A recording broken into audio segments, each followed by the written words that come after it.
Sir, ഞാൻ ഈ സാമ്പത്തിക വർഷത്തെ ധനാഭ്യർത്ഥനയെ പിന്തുണയ്ക്കുകയാണ് സാർ. പ്രിയപ്പെട്ട ബഹുമാന ഷംസുദ്ദീനോട് പറഞ്ഞ പോലെ അദ്ദേഹം പറഞ്ഞ് എന്ത് അടിസ്ഥാനത്തിലാണെന്ന് എനിക്ക് മനസ്സിലാകുന്നില്ല. കേരളത്തിലെ പോലീസിൻ്റെ സ്ഥിതിയെപ്പറ്റി അദ്ദേഹം നന്നായിട്ട് മനസ്സിലാക്കിയിട്ടില്ല.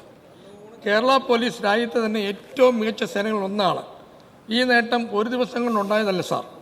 ഇന്ന് നമുക്ക് ഏവർക്കും അറിയാവുന്ന പോലെ ഒരു മികച്ച സംവിധാനങ്ങൾ ഒരുക്കിയും ആധുനികവൽക്കരണം നടത്തിയും പരിശീലനങ്ങൾ നടത്തിയും ഈ മികവിന് പിന്നിൽ പ്രവർത്തിച്ചവരെ ഞാൻ അഭിനന്ദിക്കുകയാണ്. ബഹുമാനപ്പെട്ട കേരളത്തിലെ മുഖ്യമന്ത്രിയെ ഞാൻ അഭിനന്ദിക്കുകയാണ് സാർ. ഈ സർക്കാരിൻ്റെ കീഴിൽ കേരള പോലീസ് നന്നായി നീതി നിർവഹണം നടത്താൻ സാധിക്കുന്നു എന്നുള്ളത് കാര്യത്തിൽ നമുക്ക് യാതൊരു സംശയമില്ല. നമുക്കറിയാം, നീതി നിർവഹണത്തിൻ്റെ കാര്യത്തിൽ മികച്ച സേവനത്തിലൂടെ നിരവധി ദേശീയ പുരസ്കാരങ്ങൾ നേടിയെടുക്കുവാൻ കേരള പോലീസിന് സാധിച്ചിട്ടുണ്ട് എന്ന് പറയുമ്പോൾ നമുക്കെല്ലാവർക്കും ആത്മാഭിമാനം ഉണ്ടാകണം സാർ. പോലീസ് സേനയിലെ വനിതാ പങ്കാളിത്തം വർദ്ധിപ്പിച്ചുകൊണ്ട് സ്ത്രീ സുരക്ഷയ്ക്കായി നിരവധി പദ്ധതികൾ ആവിഷ്കരിച്ച് നടപ്പിലാക്കി. സ്ത്രീകൾക്ക് സ്വയം പ്രതിരോധ പരിശീലനം നൽകുവാനും സ്ത്രീകളുടെ സുരക്ഷ ഉറപ്പാക്കുവാൻ പോലീസ് സ്റ്റേഷനുകളിൽ നിർഭയ സന്നദ്ധ സേനാ പ്രവർത്തകരെ ചുമതലപ്പെടുത്താൻ സാധിച്ചു സാർ. ഇവിടെ എല്ലാവരും രാഷ്ട്രീയം പറയും. 2019 തെരഞ്ഞെടുപ്പ് നമ്മൾ കണ്ടു. എന്താ കണ്ടത്? 2019 പാർലമെൻറ്റ് തെരഞ്ഞെടുപ്പിൽ കേരളത്തിലെ ആ തെരഞ്ഞെടുപ്പിൽ 19 സീറ്റിൽ UDF ജയിച്ചു, ഒരു സീറ്റിൽ LDF ജയിച്ചു. ആ തെരഞ്ഞെടുപ്പിൽ 122 നിയമസഭാ മണ്ഡലങ്ങളിൽ UDF ജയിച്ചു, 22 മണ്ഡലങ്ങളിൽ LDF ജയിച്ചു. അപ്പോൾ UDFിനൊരു തോന്നലുണ്ടായി, ആരുമില്ലെങ്കിലും ഞങ്ങൾക്ക് ഇവിടെ ഭരിക്കാം, ആരുടെയും സഹായം ഞങ്ങൾക്ക് ആവശ്യമില്ല, അതുകൊണ്ട് ഞങ്ങളിവിടെ ഭരിക്കുമെന്നുള്ള തോന്നലുണ്ടായപ്പോൾ അവർക്കുണ്ടായ ഗതി നമ്മൾ കണ്ടു. എന്താ കണ്ടത്? ആ തെരഞ്ഞെടുപ്പിൽ, അടുത്ത് വന്ന തെരഞ്ഞെടുപ്പിൽ അതിദയനീയമായ പരാജയം അവർക്ക് പഞ്ചായത്ത് തെരഞ്ഞെടുപ്പിലും തദ്ദേശ സ്വയംഭരണ തെരഞ്ഞെടുപ്പിലും നിയമസഭാ തെരഞ്ഞെടുപ്പിൽ നേരിടേണ്ടി വന്നു. നിങ്ങളോർക്കണം, 2014 രണ്ടാം UPA സർക്കാരിന് അങ്ങനെ ഒരു തോന്നലുണ്ടായിരുന്നു. എന്താ തോന്നൽ? രണ്ടാം UPA സർക്കാർ വിചാരിച്ചു ഇന്ത്യയിൽ വേറൊരു പാർട്ടിയും വേണ്ട, കോൺഗ്രസ് മാത്രം മതി, ഞങ്ങൾ ഭരിക്കും എന്ന് പറഞ്ഞ് ഇലക്ഷനെ നേരിട്ടു. നിങ്ങൾ കൊണ്ട ഭരണം BJPയുടെ കയ്യിൽ കൊണ്ടെത്തിച്ചു. 10 വർഷം തുടർച്ചയായി അവർക്ക് ഭരണം ഇവിടെ നേടിക്കൊടുക്കുന്ന ഉത്തരവാദിത്വം ഇന്ത്യയിലെ കോൺഗ്രസ് പ്രസ്ഥാനത്തിനാണ്. കേരളത്തിൽ ഇപ്പോൾ നിങ്ങൾ ശ്രമിക്കുന്നത് കേരളത്തിലെ ഇടതുപക്ഷ മുന്നണി ഗവൺമെൻറ്റിനെ ദുർബലപ്പെടുത്തിക്കൊണ്ട് ജനങ്ങൾക്കിടെ തെറ്റിദ്ധാരണ പറഞ്ഞുകൊണ്ട് ഈ ഗവൺമെൻറ്റിനെ അസ്ഥിരപ്പെടുത്താൻ വേണ്ടിയുള്ള നീക്കങ്ങൾ നിങ്ങൾക്കായിരിക്കും അത് ഭാവിയിൽ ദൂഷ്യം ചെയ്യാൻ പോകുന്നത്.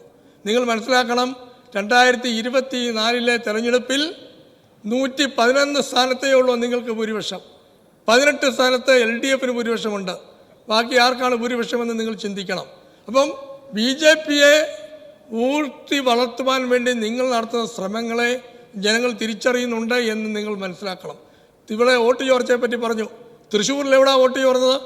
6 വോട്ടാണ് ചോർന്നത്. ഹരിപ്പാട് എന്താണ് സംഭവിച്ചത്? ഹരിപ്പാട് എവിടെയാണ്? ആർക്കാണ് ഭൂരിപക്ഷം? കേരളത്തിൽ ഇന്ന് ഞാൻ അഭിമാനത്തോടെ LDFിൻ്റെ ഭാഗമായിട്ട് പറയുമ്പോൾ കേരള കോൺഗ്രസ് പാർട്ടിയുടെ ചെയർമാൻ ജോസ് കെ മാണി ഇന്ന് രാജ്യസഭാ സ്ഥാനാർത്ഥിയായി നോമിനേഷൻ കൊടുത്തു. ഞാൻ LDF സർക്കാരിനെയും ഇടതുപക്ഷ മുന്നണിയെ അഭിനന്ദിക്കുകയാണ് സാർ. ഇന്ന് ആ സ്ഥാനത്ത് UDFിലായിരുന്നെങ്കിൽ കോൺഗ്രസിൻ്റെ വൈസ് പ്രസിഡന്റ് പ്രസ്താവനയും എന്താ പ്രസ്താവന? അത് വളരെ മോശമായിപ്പോയി, സീറ്റ് കൊടുക്കാൻ പാടില്ലായിരുന്നു. യൂത്ത് കോൺഗ്രസ്സുകാർ എന്താ ചെയ്യുന്നത്? ജോസ് കെ മാണി കോലം വേണമെങ്കിൽ കേരളത്തിലെ എല്ലാ ജില്ലയിലും കത്തിക്കും. DCCകൾ എന്താ ചെയ്യുന്നത്? DCCകൾ പ്രസ്താവന നടത്തിയിട്ട് പറയും ആ കൊടുത്ത് ശരിയായില്ല, രാജ്യസഭാ സീറ്റ് കൊടുക്കാൻ പാടില്ലായിരുന്നു. അതല്ലേ സാർ കഴിഞ്ഞ പ്രാവശ്യം ഞങ്ങൾ കണ്ടത്?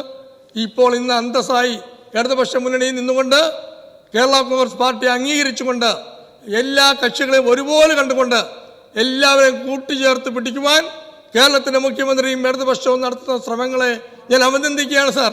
നിങ്ങൾക്ക് ഇതിന് പറയാൻ മറുപടി ഉണ്ടോ? നിങ്ങൾ ഏതെങ്കിലും ഇവിടെ ബാർക്കോഴ കേസിൻ്റെ കാര്യം പറഞ്ഞു. ബാർക്കോഴ കേസ്, ഒന്നാമത്തെ ബാർക്കോഴ കേസിൻ്റെ ഉപജ്ഞാതാവ് ആരാണ്? അവരിന്ന് ഇപ്പോൾ ഈ നിയമസഭയിൽ ഇല്ല. നമുക്കറിയാം, ഒരു കൂട്ടം UDF നേതാക്കന്മാർ ചേർത്ത് എല്ലാ രീതിയിലും അന്ന് KM മാണി സാർ അപമാനിക്കാൻ ശ്രമിച്ചപ്പോൾ രണ്ടാമത്തെ ബാർക്കോഴ കേസ് പറഞ്ഞപ്പോൾ ആരാ വന്നത് പ്രതി? നമ്മൾ കണ്ടല്ലോ, സൈബർ വിങ്ങിൻ്റെ അന്വേഷണത്തിൽ കണ്ടല്ലോ.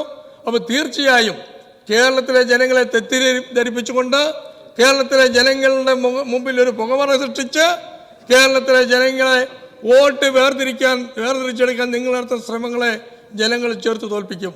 ഒരു സംശയം വേണ്ട. 2019 നിങ്ങൾ അഹങ്കരിച്ചെങ്കിൽ 2024 നിങ്ങൾ അഹങ്കരിക്കുക. നിങ്ങൾക്ക് വരാൻ പോകുന്ന ഫലം വളരെ വലിയതായിരിക്കത്തില്ല. നിങ്ങൾക്കുണ്ടാകുന്ന പോകുന്ന ഫലം പരാജയത്തിൻ്റെ ഫലമായിരിക്കും. അതുകൊണ്ട് ഈ ഗവൺമെൻറ് ചെയ്യുന്ന എല്ലാ പ്രവർത്തനങ്ങളെയും അഭിനന്ദിച്ചുകൊണ്ട് ഈ ധനാഭ്യർത്ഥന ഒരിക്കൽ കൂടി പിന്തുണച്ചുകൊണ്ട് ഞാൻ എൻ്റെ വാക്ക് നിർത്തും സാർ. Thank you.